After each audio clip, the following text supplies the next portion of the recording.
All right, we'll go ahead and get started if everybody wants to, because we're right at 6 o'clock here. I want to say, first of all, good evening and thanks for joining us tonight. I'm Rachel Platt. I'm the Director of Community Engagement here at the Fraser History Museum. And tonight's discussion is part of our Let's Talk Bridging the Divide series. A little context for you. We began Let's Talk Bridging the Divide about 1.5 years ago when I came on board here at the Fraser. And we've talked about everything from implicit bias, LMPD traffic stops after teenager Tayon Lee was pulled over in a controversial stop. We've talked about gay marriage and the church, hate crimes, just to name a few. We don't always bridge the divide, but we look for any common ground. And we're going to see if we can find any of that tonight with policing and social justice. And I want to give you a little more context to this conversation. When we first advertised this topic and this conversation on social media, I have to tell you, I got some pushback and I reached out to several people about it. And the first person I reached out to was the man in this picture, the man who's with the police officer there, C. Jackson.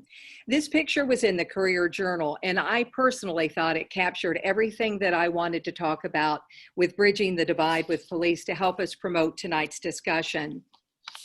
Antonio Taylor is the man on the left of your screen there, the other gentleman in the picture. He told me he didn't think we should be having this conversation right now until a decision comes down in the Breonna Taylor case. He says the divide is just too wide right now and no justice, no peace. I respect his decision. Breonna Taylor's mother was quoted as saying, at this point, it's bigger than Breonna. It's bigger than just Black lives. It's about bridging the gaps between us and police. It's about bringing back our community and standing up for one another. So one point we may agree on tonight, there's lots of work to be done in restoring trust and figuring out where we go from here. Add another new development just yesterday, Republican council members signed in a resolution seeking a vote of no confidence with the mayor and suggesting he resign. So how does that all impact the search for a new chief? Because that search, as we know, is well underway and part of our discussion tonight. Police are going to weigh in. They see a large number of officers leaving the department. The homicide rate is surging, carjackings are up. It is a tough job. And how do they see the way forward? This is not just a discussion here in Louisville. This is a discussion that is playing out all over the country. The cases of George Floyd and Breonna Taylor have been the tipping points nationally and locally. Protests in Louisville are now in day 80 and beyond, protests that have resulted in arrests, playing out with police in riot gear, and using tear gas. All this as the city awaits the Attorney General's decision to rule in the Breonna Taylor case, and everybody is wondering, what then? So here we are, perhaps one of the biggest divides, certainly that I have seen in my 30 years in Louisville, divides with race, police, trust, and us. Tonight, we're going to get this conversation started with a very diverse group of panelists who I know will tell it like it is. I also want to say I appreciate them willing to engage, willing to see if we can find any common ground, but speaking their truth and where they are in this conversation. I'm going to introduce all the panelists, then ask them one common question to get us started. I'm also going to ask our audience the same question. We're going to get to that question in just a moment. First, though, I'd like to introduce all the panelists. Amy Hess is the Chief of Public Safety and responsible for overseeing the police department. Ryan Nichols, the President of the River City Fraternal Order of Police. David James, President of Metro Council and a former member of LMPD. Marian Vasser, the Executive Director of Diversity and Equity at UofL. She has been active in the protests with her sons. A picture that you're seeing on your screen of one of her sons made it to the New York Times after he was tear gassed here in the protests in Louisville. We also have Chandra Irvin, the Director for Peace and Spiritual Renewal at Spalding University, also a facilitator in the Synergy conversations that were well underway this year at the beginning of the year. Those conversations dealt in part with building trust between the community and LMPD. And finally, we have Quintez Brown, who is a youth organizer and writer for the Courier Journal. He has also been very active in the protests. This picture of him was taken in Frankfurt. I want to begin with one very basic question to get us started with our audience and our panelists. We have about 80 people watching right now on Zoom, and then more on Facebook. So here's my question to our audience. We're going to put that question up. Do you trust police? I think we're going to get that question on our screen. There it is right there. Do you trust the police? And hosts and panelists cannot vote, but if you're in the audience right now, I would like you to answer yes, no, or if you're undecided. We're going to give you about 30 seconds to answer that. I feel it's important to have that answer as a baseline to part of our conversation tonight, just to get a feel for where we are, since trust has been one of those issues that everybody has talked about. So we'll give a few more seconds, and then we'll bring up the results of that and see how everyone voted.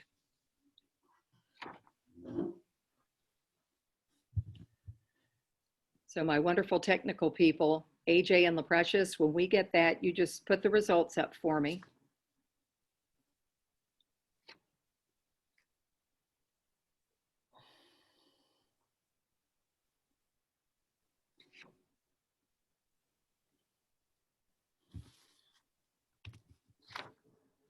All right, 27% say yes, they trust the police. I'm going to write these down so I can refer to them.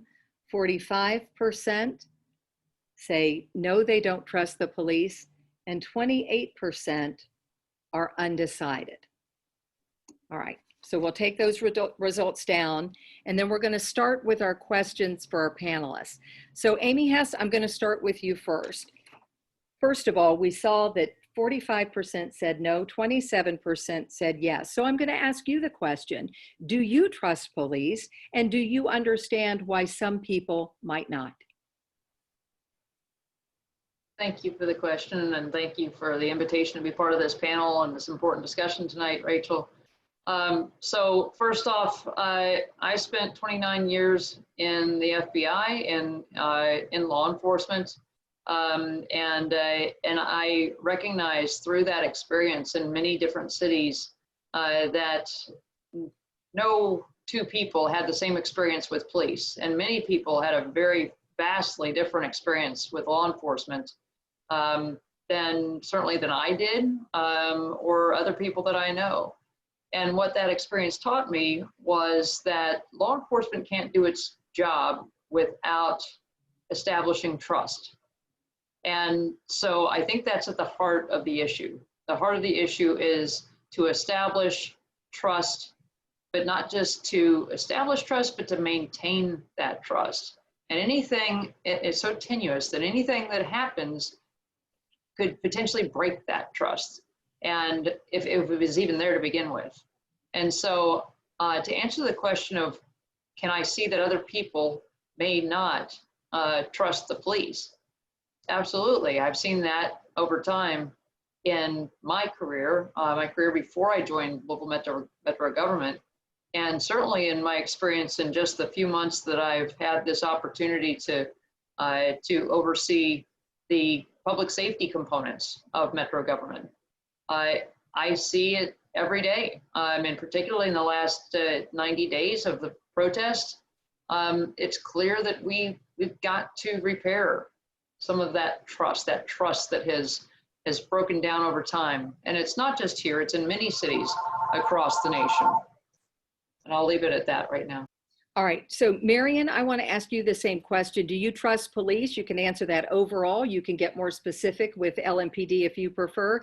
And I know your experience as part of the protests and with your sons, I'm assuming in part that has helped shape what may be your answer. Mm-hmm. So I will say, I know individual police officers that I do trust. I do not trust the system. I do not trust the institution of law enforcement. And it is because of the roots. We know how, and maybe we don't all know how law enforcement began. It did begin as a slave patrol. And I know people say, well, this is a different law enforcement, but nowhere have I read where that system was dismantled. We just called it something different. And so what I know about the slave patrol and how that system was enforced, it looks exactly like Black and brown people are police today. So Black and brown people tend to be law and ordered. White people are protected and served. So individually, yes, I know police officers that I trust, but as an institution, I do not. All right, let's go now to David James as a former police officer. Do you trust police? And your thoughts on the poll results that 45% of our audience right now say no, they don't.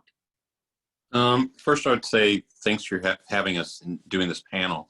But I would also say, no, I'm not surprised by that. If you ask me that question, I'd say I trust some police and I don't trust others. I have teeth that are messed up in my mouth because the police busted them out when I was 14 years old. And so that caused me to have very much distrust for the police, which is part of the reason that I became a police officer to begin with. So I trust some police and some police I don't. And I guess that I do a thing of trust but verify. And I've had a long history of bad run-ins with the police before I became a police officer, and then some after I became a police officer. And so I've always felt that the police need to do a better job in the community of instilling trust. But at the same time, I know that the police are vital towards the existence of a civilized world that we need to live in. And so it's a fine line and it's balanced. And do I think that the Louisville Metro Police and police across this country can do a better job? Absolutely. I don't think they would deny that. And I also would say that really good police officers hate bad police. And so I think it's important that we recognize that the police are members of our community. They live with us. They go to school with us. They go to church with us. And good police officers can do great things for a community. But I think that over the years, because of poor leadership, our police department was allowed to lose its legitimacy and its trust. And now they have to work to rebuild it back. And we're going to talk about some of that rebuilding. And Ryan, were you surprised by the polling results? And how do we start to repair that trust? And then I'll get Chandra and Quintez to weigh in.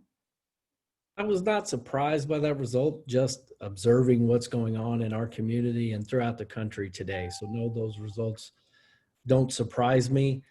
Much like Mr. James said, I feel, and I always have in my career as a police officer, that the police are part of the community. We are one and the same. We have police officers have a calling to serve, and they want to protect the community that they live in and care about. So it's a relationship, and in relationships, both sides have to work very hard to have an effective relationship and keep and sustain that trust.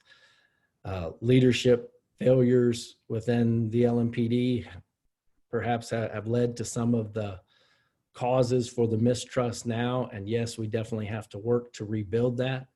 But I definitely think it can. I know the men and women of LMPD care deeply about the community that they live, work, and serve in.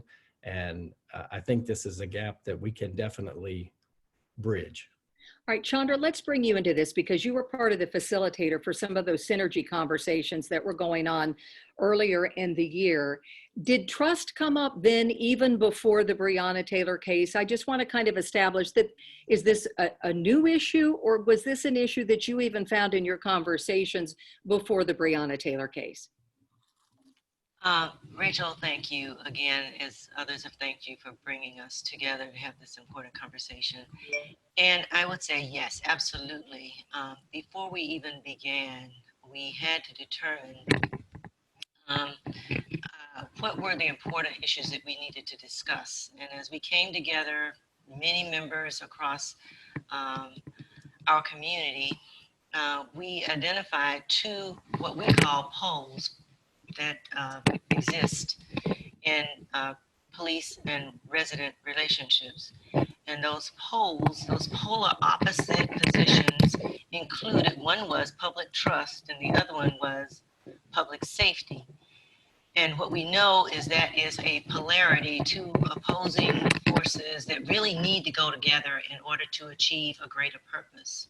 And the greater purpose has to do with establishing strong relationships between police and residents. And if that relationship is established, we believe that that helps to save lives.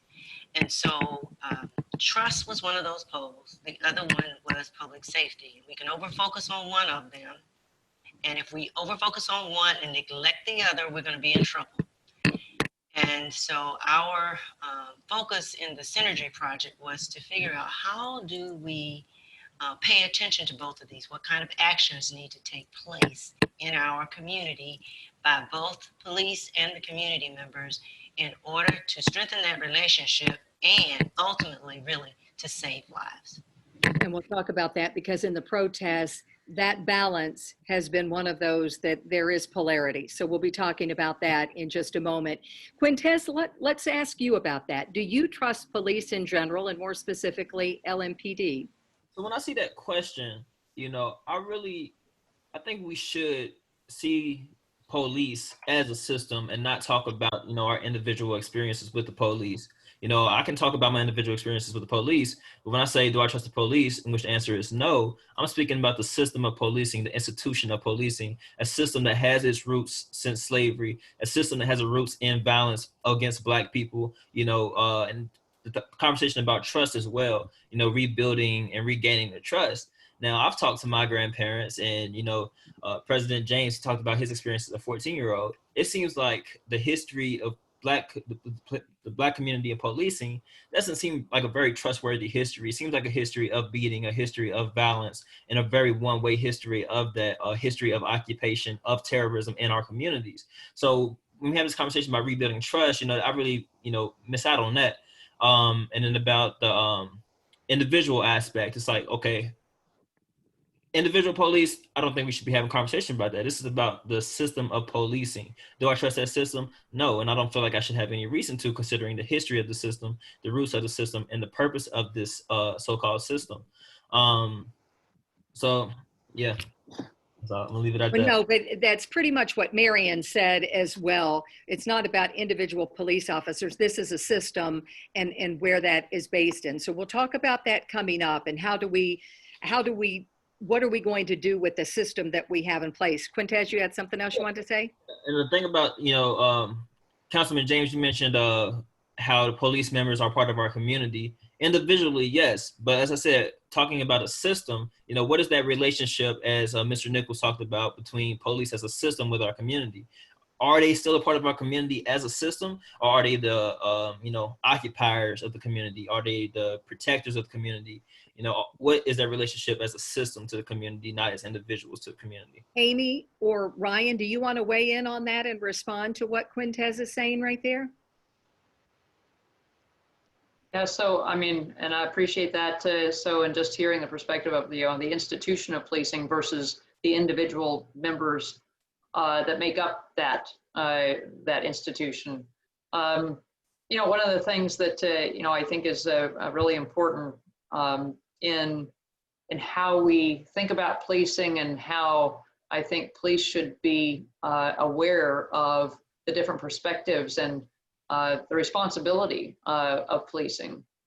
When we think about the power that comes with being a police officer, I think that's something that sometimes is not given enough weight. And what I mean by that is by the police officer. So I'll give you basically a background real quick. Years ago, the FBI decided to start taking all of the new agents from their training class and take them to 3 different sites. One was the Holocaust Museum in Washington, D.C. The other one was the Martin Luther King Jr. Memorial. And the third one was the 9/11 Memorial in New York. And the reason for those visits was to show them what will happen if the individuals do not stand up against the institution.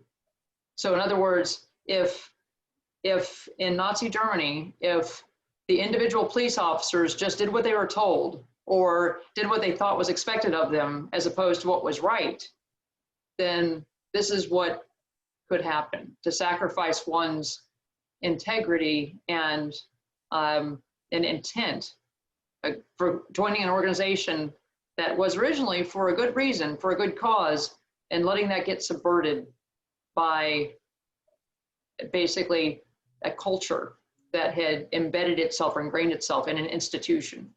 And I think that's a really important story to walk away from, to understand that, you know, the individuals do comprise the institution. It's also the individuals who can change the culture of that institution.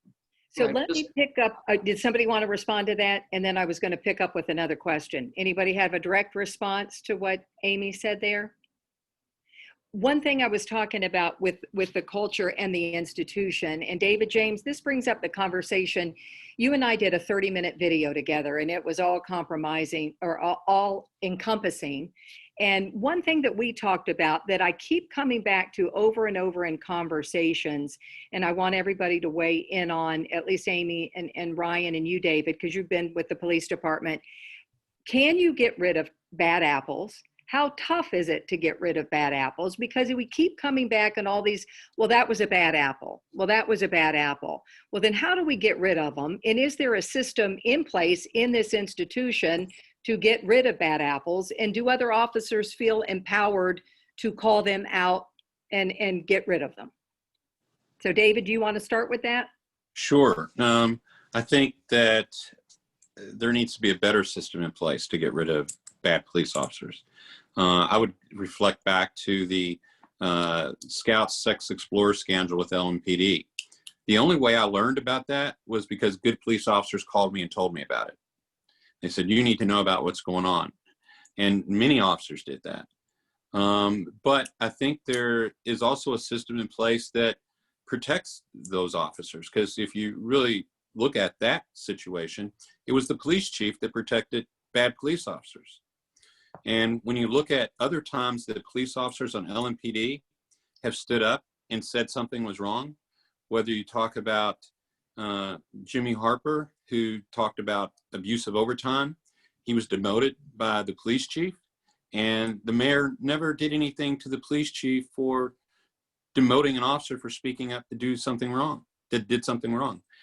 Baron Morgan, another detective, stood up and said, this woman should not be in jail for murder. And he worked to get her out of jail for murder. The police chief demoted him for going against those orders to leave it alone. And did the mayor do anything to him? Not a single thing. For demoting an officer standing up for doing something right. So what message does that send to the rest of the police officers? Shut up and don't say anything because the mayor's not going to help you. And I think that's a situation that has to be corrected. All right, so let's have Ryan or Amy weigh in on that, because that comes back to trust. It comes back to transparency. Do you think we have an issue, or do you all think there are systems in place to get rid of bad police officers? Or is that a place we need to be better? I'll give some comment on that, ma'am, and thank you for that question. I do believe the system is in place. In any system, there's always room for improvement, I'm sure, so it should constantly be reviewed. However, I think we do have that system in place. Some of the specific instances that Mr. James just referenced were decisions by leadership, not that the system wasn't there for them to do something. They chose not to. And so finding a system maybe that can encompass the leadership aspect or lack of accountable leadership, maybe that's something we need to explore. But there's definitely a system in place to discipline up to and including terminating police officers. They do have some rights, just as all citizens do. They have a right to some due process, which I don't think is too much to ask for anyone. I think every American has that right, including police officers. But I feel the system is definitely in place. And, you know, there are officers that are disciplined for things and they learn from that discipline and they become better police officers. The system is in place. Accountable leadership has been a problem in the past. So accountable leadership. Amy, do you think the system is good enough in place to get rid of bad apples? I'm still learning about the LMPD system. I would say that, across the board, when I look across law enforcement, there is a system in place. However, like any system or process or protocols, they can always and should always be reviewed and improved upon. And so to me, that's actually one of the things I'm kind of excited about with the top-down review that is being conducted by Hillard Heinz, a firm that we contracted with, to come in and look at specifically how officers are disciplined, how complaints are handled, where are the gaps in that system, and is it something that can be fixed internally? Will it require a much broader view, or even legislative changes? And I think that if we're not constantly looking at processes and systems to improve them, then I think that's to our own detriment. I think all systems can be improved. Anybody want to weigh in on that, Marian? You have something to say? I have a whole lot to say, but I'm going to try not to talk the entire time. I'm not going to let you talk the whole time, Marian. I want to go back to what both Quintez and I said. The bad apple is the system. So we keep talking about how do we get rid of these bad apples? The system is the bad apple. And one thing, I heard this a couple of weeks ago, and I've said it every opportunity I've gotten. Dr. Joy DeGruy said that America's pathology is her denial. So the reason we won't get well, the reason that we're still sick, the reason we still see the issues between Black and brown communities and law enforcement is because we won't tell the truth. We won't talk about the origin. We won't talk about how the remnants of the original law enforcement, how it still shows up today. So great that we're doing a top-down review, but we need to go all the way back to the beginning and start there and really educate people about the history of law enforcement. Because I do believe there are some really, really, really good police officers that are just following policies. They're just following practices. They're just following procedures that are racist in nature. So the only way that we can heal this thing is just like when you go to a doctor. The doctor, first thing the doctor asks you is about your medical history. Where did you come from? What have you been exposed to? That's how you get a treatment plan together. So as we talk about how do we heal, how do we come together, we got to start telling truths. So so anybody else want to weigh in on that? Chandra, I know, and Quintez, I'm sure you all do. So Amy and Ryan, you hear what Marian is saying, and she said, this is bigger than just police officers. This is a system. Then how do we do that if people feel that the system is rotten versus people? How do we do that? And is this something obviously that you all have heard before? And what is your response to it? So I'll start, and then obviously Ryan or anybody can jump in. So yeah, no, and I appreciate that. I think that in listening to that, I totally agree with you got to examine the history of how we got here. I think that's always important for anything in order to, as we look across society today, how did we get here is really important, because for one thing, so we don't keep repeating the same, mistakes. But another thing is to learn from those lessons, and how do we get better? How do we improve those things? And some of those things, they're not going to be an overnight fix. It's not going to be, hey, let's change a word in the policy and we're good to go. These are things that have over time become ingrained in systems, in cultures. And I'm not just talking about the police department. This happens in other aspects of society as well. And so we've got to examine those. How did we get there, and what do we do about it? You're not going to change somebody's opinion overnight. The question is, what can we do today that starts to move us that direction? And that's not easy. That's going to take a lot of work, because we've got to figure out, where do we start? How do we start having those conversations? And how do we start really having the discussion that'll get us to that place, even if it's not next week, not next month, not next year, 20 years from now. How do we have that conversation today? Marian or Quintez, so when we're talking about the system, then what is it that we need to do to help rectify that, to start that reckoning that this is the route? How do we move that forward? Quintez, why don't you pick up on that? I say we start with the narrative and the conversations. You know, we're talking about bad cops and bad policing and individual experiences. It's like, you know, once we shift the conversation to, you know, the system, to the structure, to the history, once we talk about, okay, you know, what function do the police serve? You know, what function has LMPD served? What's like, you know, what's the historical relationship between LMPD and the Black community? We have conversations like that instead of, you know, what bad cops are in LMPD, you know, what cop did this and what cop did that. You know, once we shift the conversation from, you know, A to B, then I think that's where we start getting to where, you know, we need to be. And Ryan, what would you like to say about that when you're hearing this, that it's like bigger, broader conversations?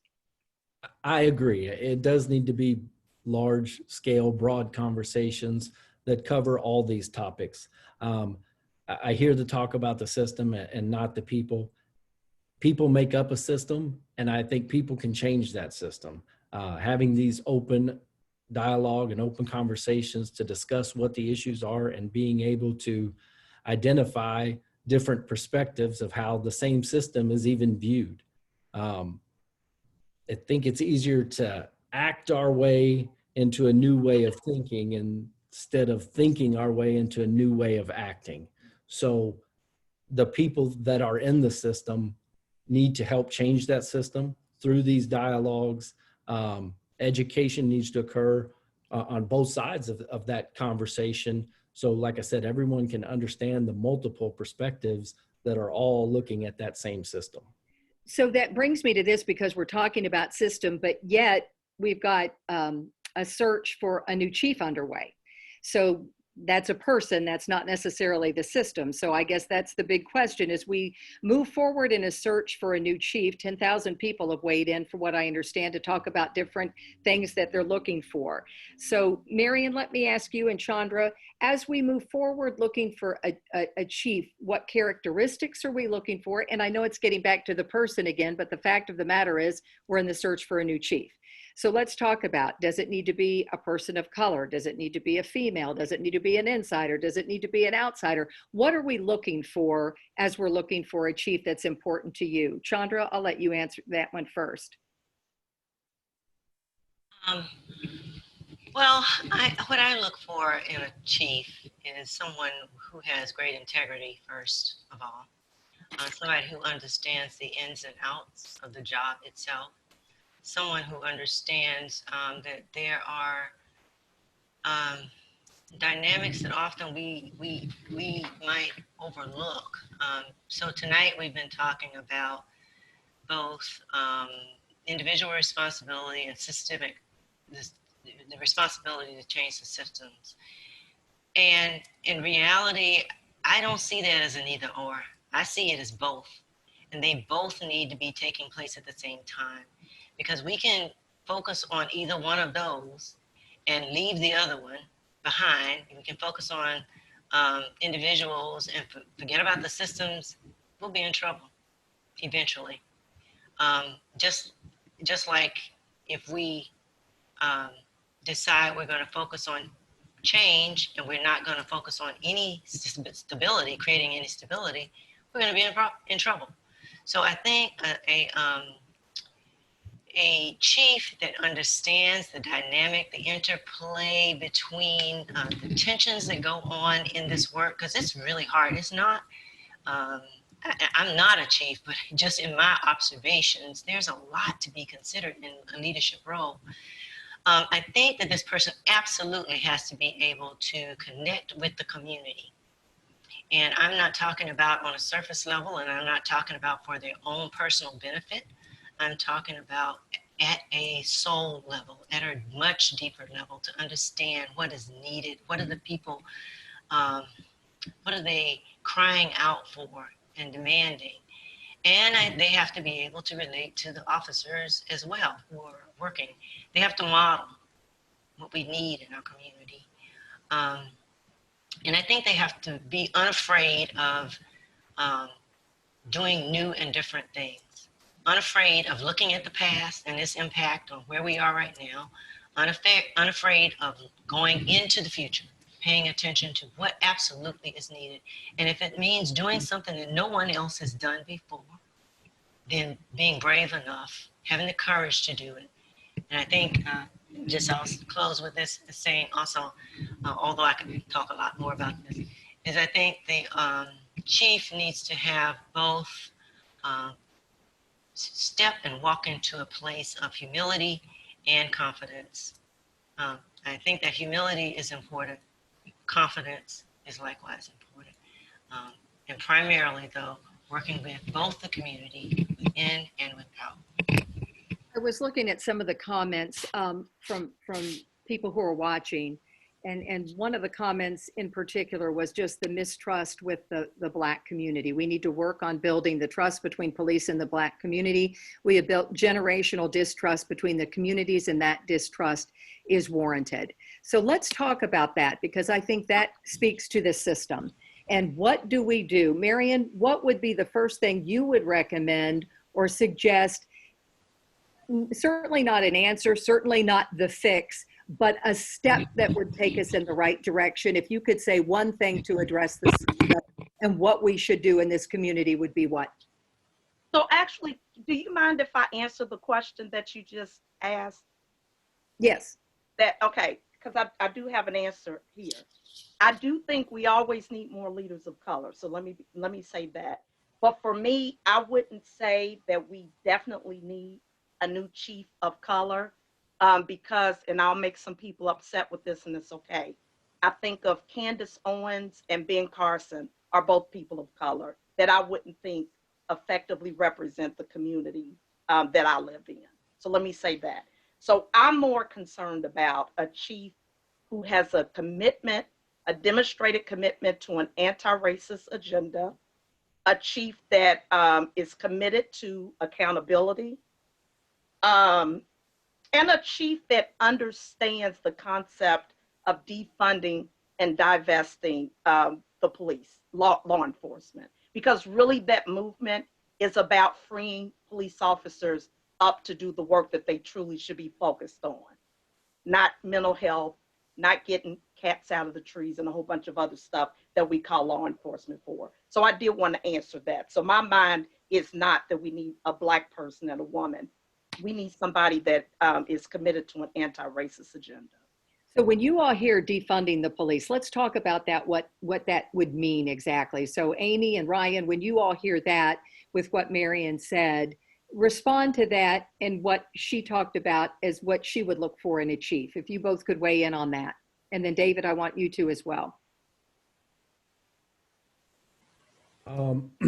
As far as defunding the police, there are many tasks that police officers have come to be responsible for with many different causes of different issues within the community.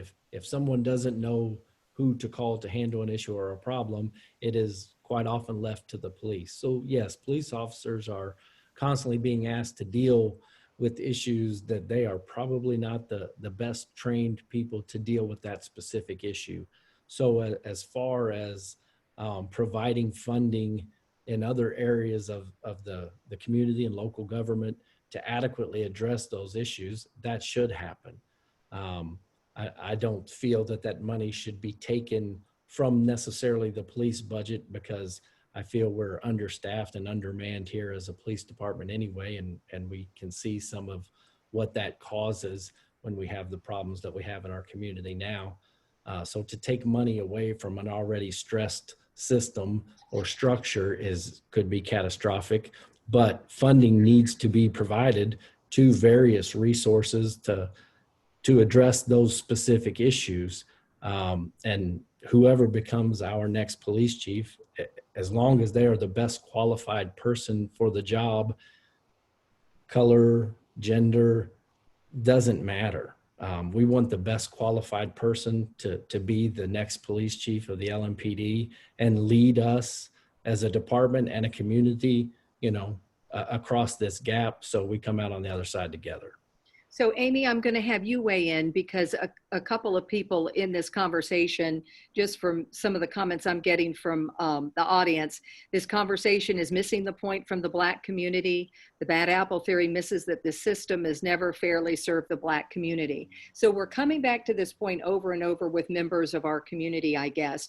So a chief is one part of that, but the bigger system that you're hearing about, what is the way forward with that, with everything that you're hearing tonight when people are saying there's distrust in the system? If there's one thing that you think, I guess, that would be the way forward, what would that be? Well, I think it goes back to trust. I mean, what I said earlier, I think still stands in the sense that this isn't going to happen overnight. And let's talk about the defunding the police, you know, and the call for that. You know, I hear about a lot of exciting things going on across the country in different cities that are, you know, developing this cadre of individuals who are who can handle things that the police have traditionally been called upon to handle. The social workers, the mental health professionals. You know, cities like Eugene, Oregon, and Denver, Colorado, and Houston, Texas, are taking some, I think, really interesting initiatives right now with that respect.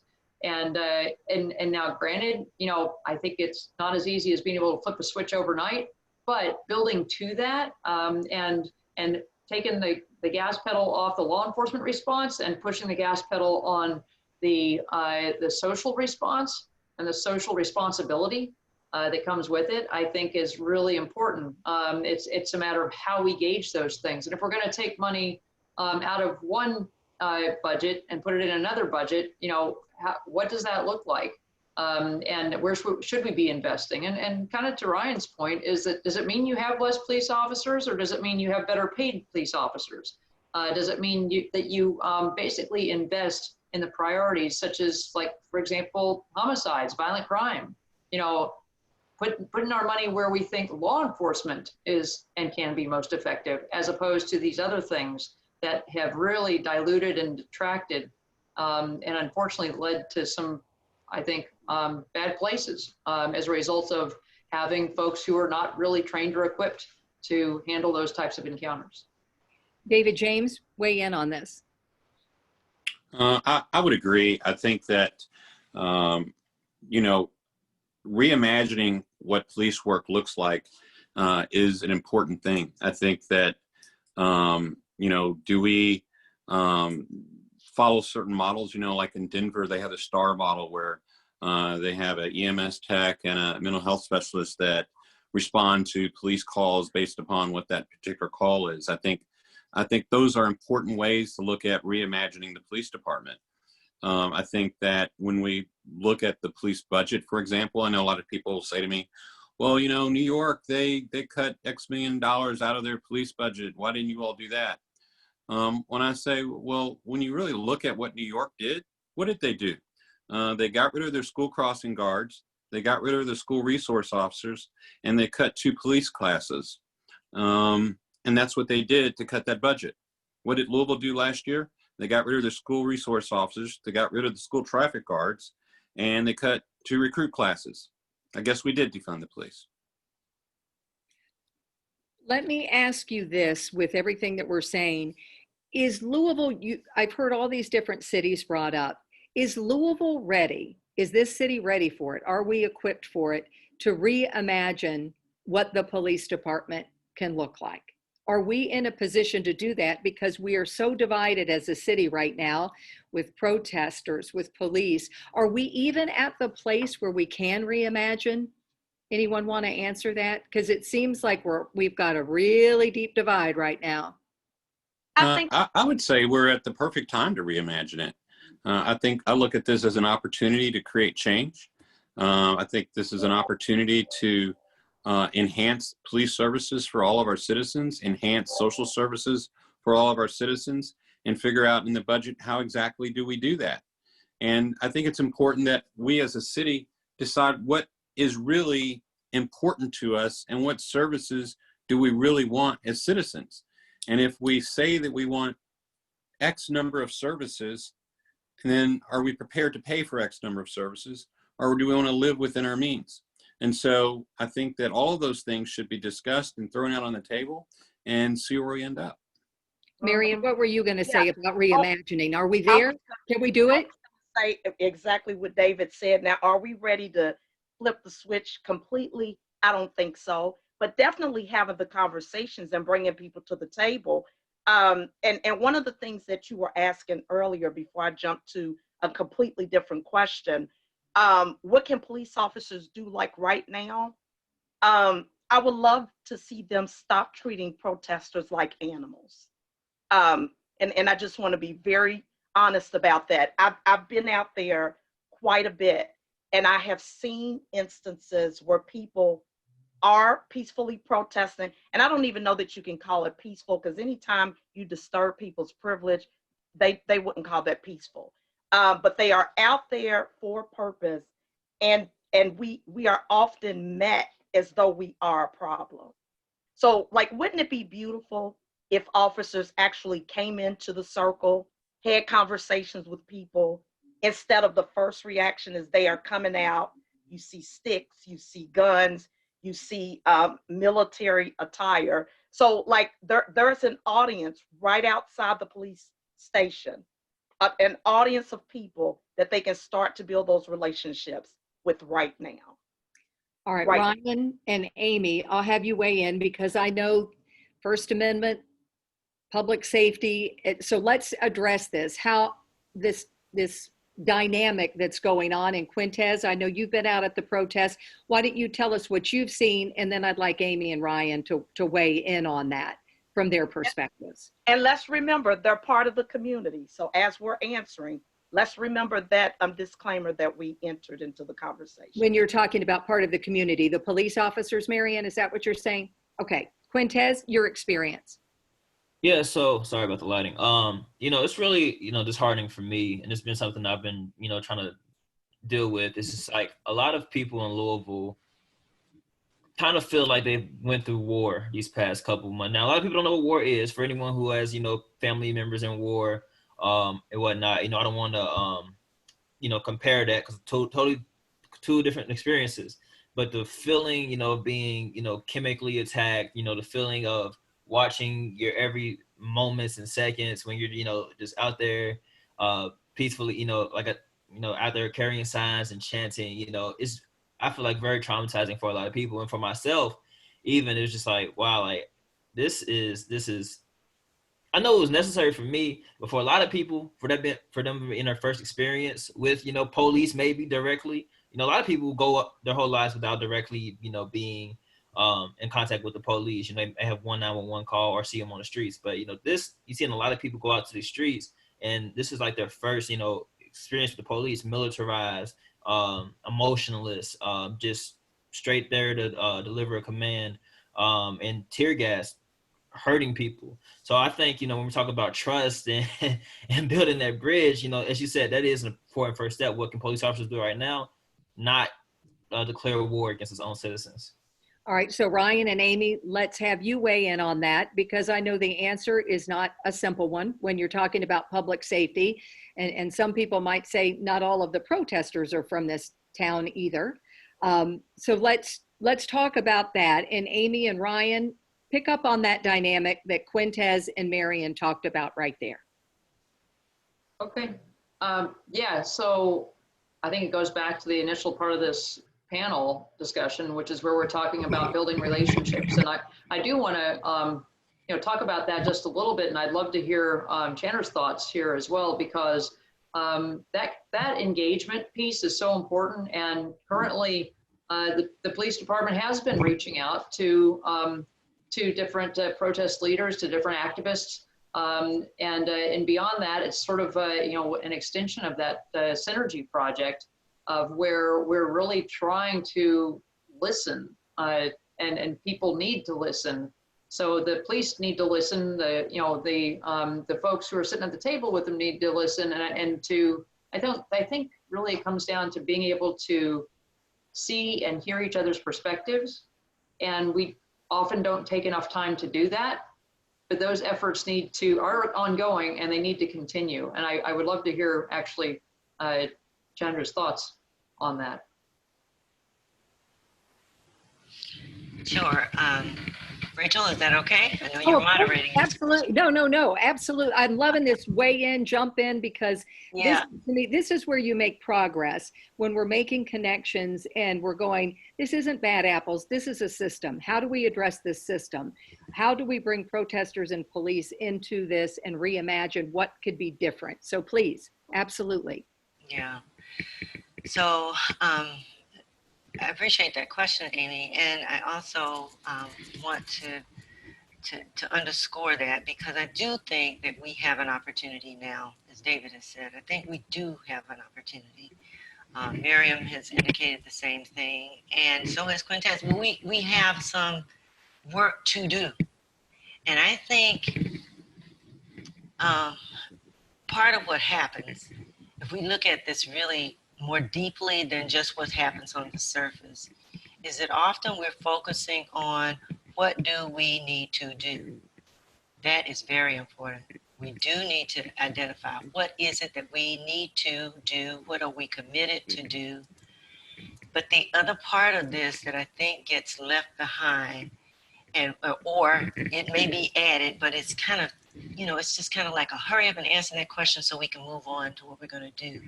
And that question is, who do we want to be? Who are we supposed to be? Who are we going to be? And that sounds like a simple question to answer, and we can answer it with some quick words, but the depth of that question requires that we really reflect deeply on it. And when I say we need to be, it's not just, well, what do we need to be in over here in this group, and what do we need to be in this group? Is who do we need to be as a whole? And so with respect to synergy, as Amy was mentioning, part of what we are trying to deal with is, when we're dealing with synergy and bringing police and residents together, is trying to figure out what do we want to create together. Okay, so what do we want to create within ourselves to ready ourselves to do this hard work? And what do we want to create with one another? I have to say, I have so much respect and regard for the folk who are on in this conversation, because everybody's coming from a different perspective. Everybody has something to add to this conversation. I don't necessarily agree with everybody here every time I hear about what somebody has done, but I do think that what is important is that people are bringing their own stories to the table. They're bringing their own purpose, and I think that we have to think about our immediate purpose, but also our greater purpose. And in the search for a chief, and in this search for reimagining what we're going to look like, have we been looking at the broad picture like this, more system versus anything else, Amy and Ryan, as we move forward with what Marian and Quintez have said? Are we looking at it as the whole system and how we can change it? And is that part of this discussion with the chief, that we're going to get someone in here who understands that is what this city may need? I believe that is happening in this in-depth look for a new chief. Like Amy has said, the police department has engaged in conversation. Like Quintez said earlier, that needs to happen. Open dialogue needs to be able to happen, so we can gain that knowledge of all these perspectives, like we're doing here, to educate ourselves on all the perspectives, so we can find that way forward. And I think there is an in-depth process to find our next police chief, and I believe that is occurring in that process, both in the mayor's office and with PERF, the company who's assisting in narrowing down that list of candidates to bring here to the LMPD. I think those things are definitely happening, and whoever comes in as our next chief will definitely be keenly aware of that. And our hope, obviously, is that they are able to continue forward on any progress that we're able to make up to that point, and get us through this together. Just listening to this real fast, I'm just wondering, because it's reimagining, and is the search doing that?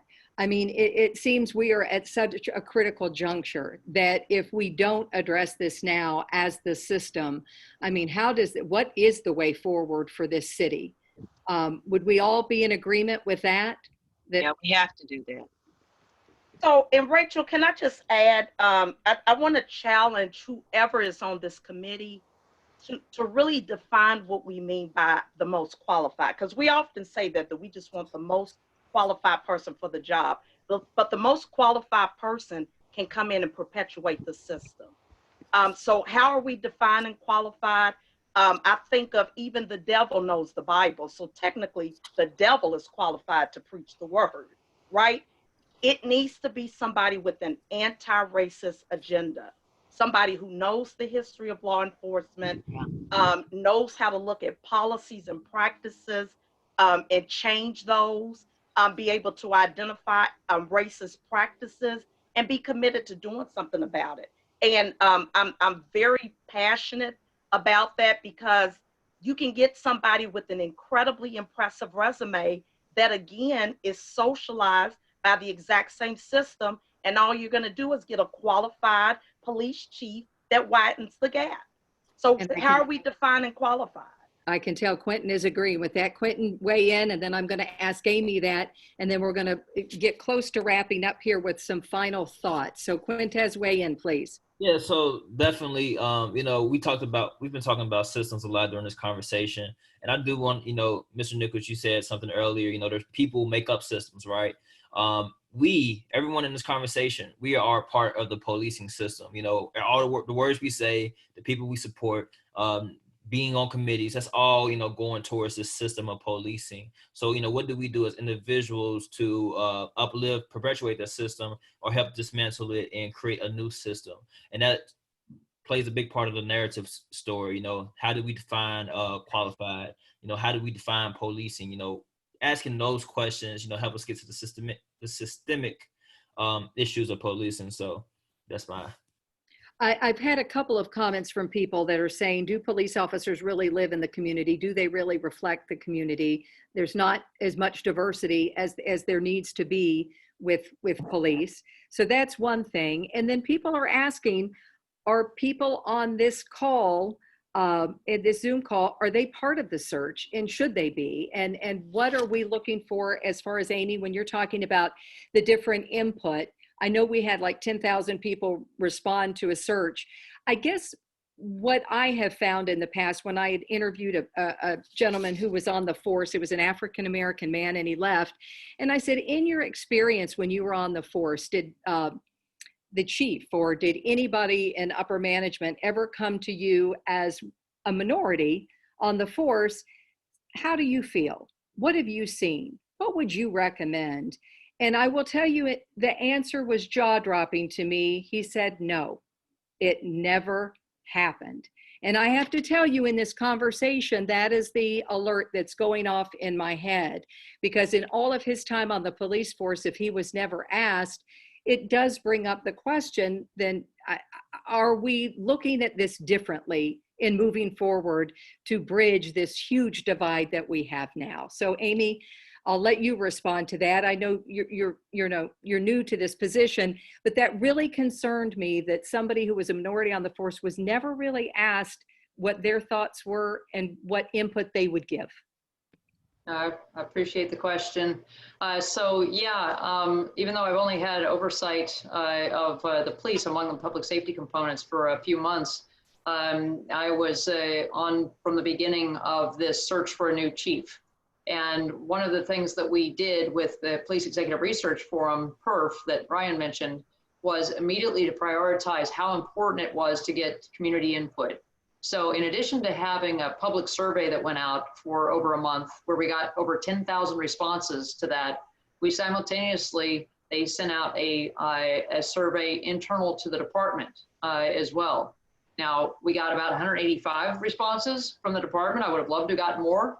But we got at least a good sizable number, and then in addition to that, though, and I think this was really key, and what I really appreciated and valued as part of the process was we hosted 21 different listening sessions. We sent out 265 different invites. We had about 160 or so people who actually attended. I'm sorry, 126 actually attended.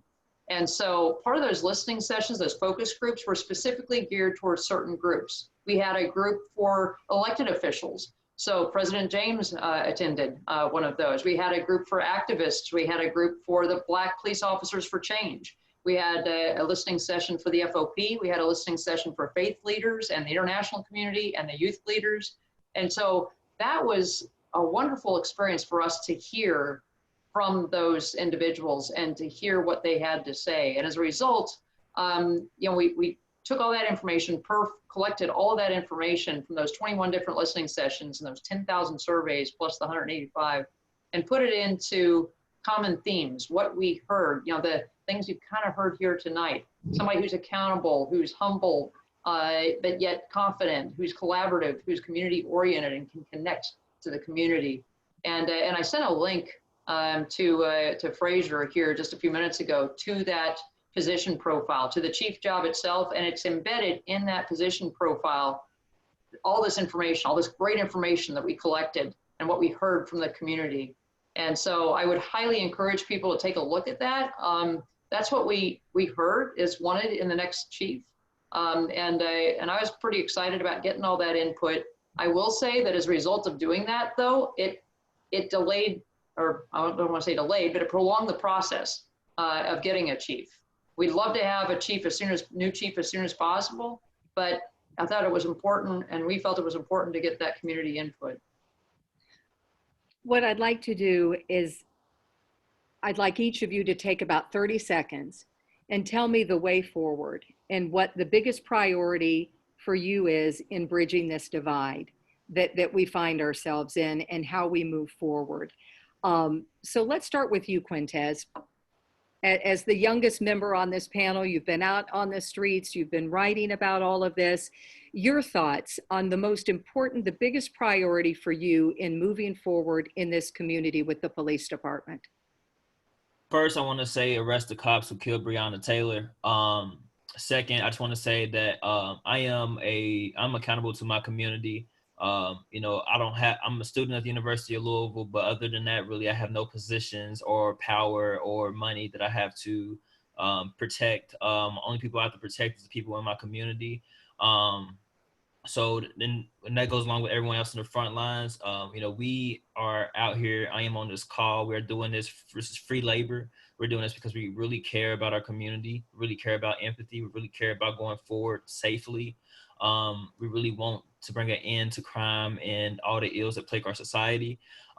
So take the community seriously. Take Black women organizers seriously.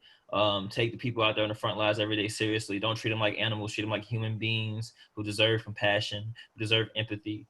I think about we're locking up people for protesting during COVID. That's not empathy. That's not going forward. I just really hope we can, go forward in a humanistic way, so we can have a community of care. Thank you very much, Quintez. Marian, let's do you, because I know you've got another engagement. I'm going to try and get you off as close as possible.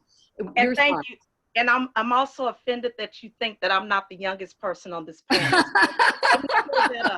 Well, I flipped a coin. Yeah, so I also will say arrest and charge Breonna Taylor's murderers, and commit to an anti-racist agenda. Anybody who opposes a chief that has anti-racism front and center, the only alternative is that you support racism, right? So I don't even know why anybody would have pushback. If we want the good police officers not to be treated unfairly, they want them to be respected, then you also should want the system fixed, right? Which means going all the way back to the root, being educated, and being intentional in terms of looking at every policy and practice and being committed to changing it. And again, arrest and charge Breonna Taylor's murderers. Chandra? Absolutely, we need to move forward with an anti-racist agenda. And I think, for those who are not even familiar exactly with what that is, I think it's certainly worth exploration because Marian is right. If you are opposed to anti-racism, you're either anti-racist or you're racist. And so and our system is either anti-racist or it is racist. And so we need to take care of that system, and we need to watch our own behaviors, each one of us, to ensure that they are anti-racist behaviors and not racist behaviors. Now, the other thing is in terms of synergy, we are continuing to work. We know that we've had to pivot some because we had to pay attention to what's going on in the community.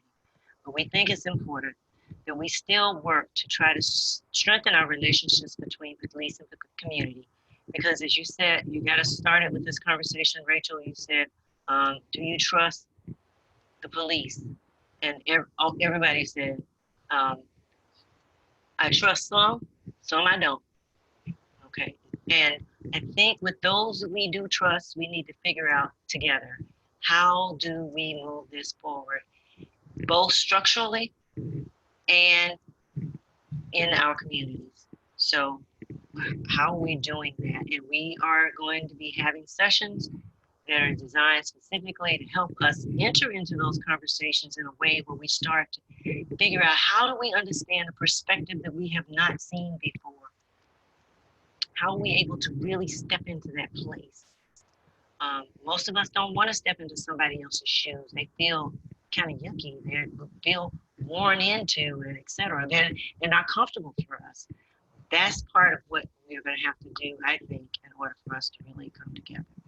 And so we will have more coming out about synergy.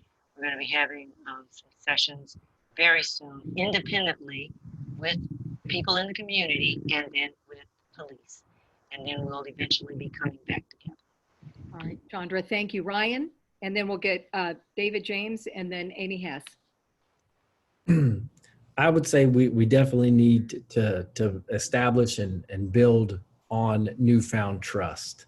I've heard comments of arrest and charge folks, and I think we all need to be open. We need to allow this investigation to take place completely and be able to have open dialogue with the outcome of that investigation.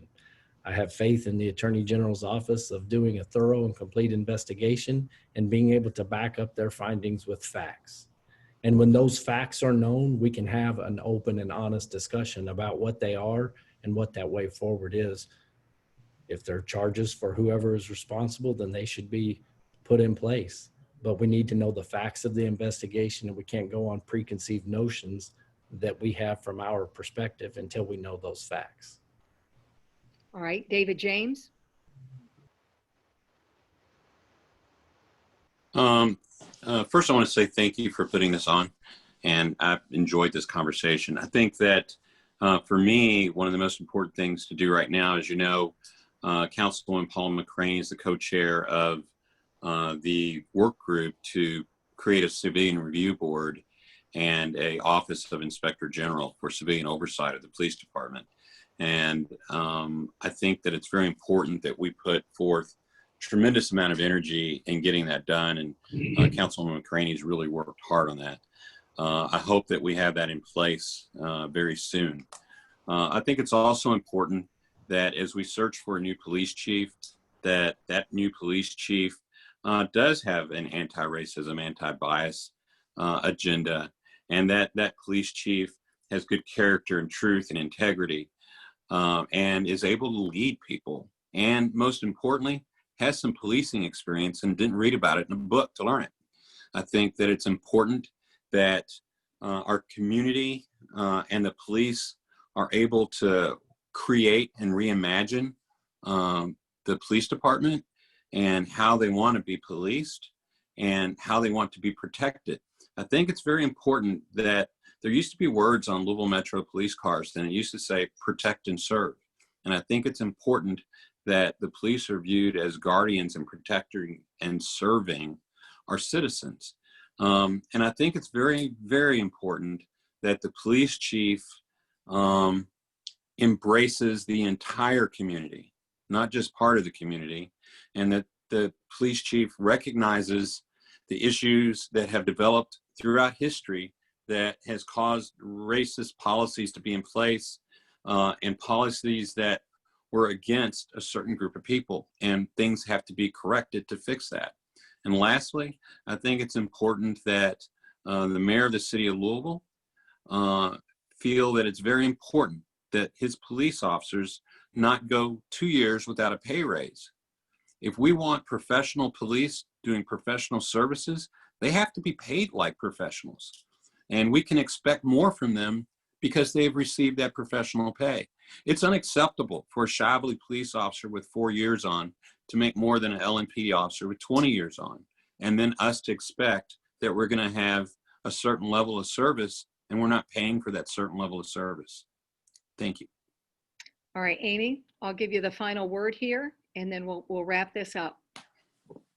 Thank you, Rachel. And again, just thank you for hosting this discussion here tonight. Very much needed and worthwhile, and I appreciate that. I would say that, to take us back to the beginning, what's needed is to bridge the divide. And we clearly have a divide. And I think that when I look at it sort of as the newcomer, if you will, coming in, is that what I see is, unfortunately, rather than closing the divide, it's widening. And I worry about that deeply because in order to move forward and in order to rectify what has happened in the past, the wedge that's being driven between the community and the police is not a positive direction. And so how do we bring that back together? How do we make sure that the police understand the community they're serving? How do we make sure that they're connected to the community they're serving? What worries me more than anything is that we're going to end up with a police force that's less integrated with the community because of some of the discussions that are happening today and what's happening today. We definitely need to bridge that divide and bring those things together to be able to build that relationship and build that trust and change that culture. So I just appreciate the discussion. I think everybody else said it very well, and I'll leave it at that. Thanks. And I hope there are contacts that were made even in this panel that these discussions can continue. Quintez and Marian, I know with what you said, and Chandra, you're already involved. But I think, Amy, what you said, when we go back to those original numbers with trust, 27% said yes, 45% said no, and 28% were undecided.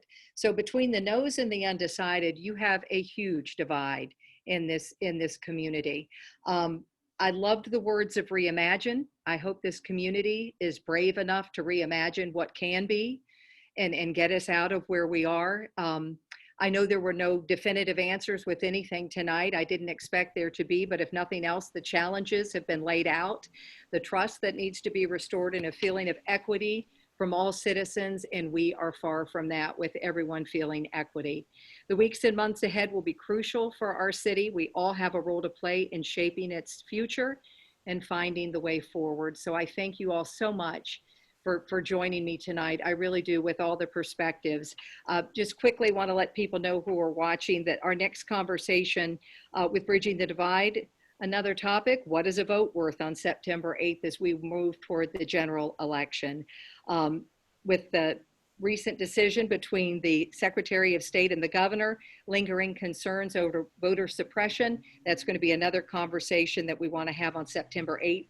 You can register at FrazierMuseum.org. For additional content and support for the Frazier, you can visit FrazierMuseum.org/donate. I can't thank the panelists enough for joining me tonight, your truth and what you said, and trying to move the needle even a little bit tonight. So thank you all very much. And to our audience, I thank you very much as well, and hope to talk again in the future with Let's Talk Bridging the Divide. Thank you all very much. Thank you. Bye-bye. Thank you all.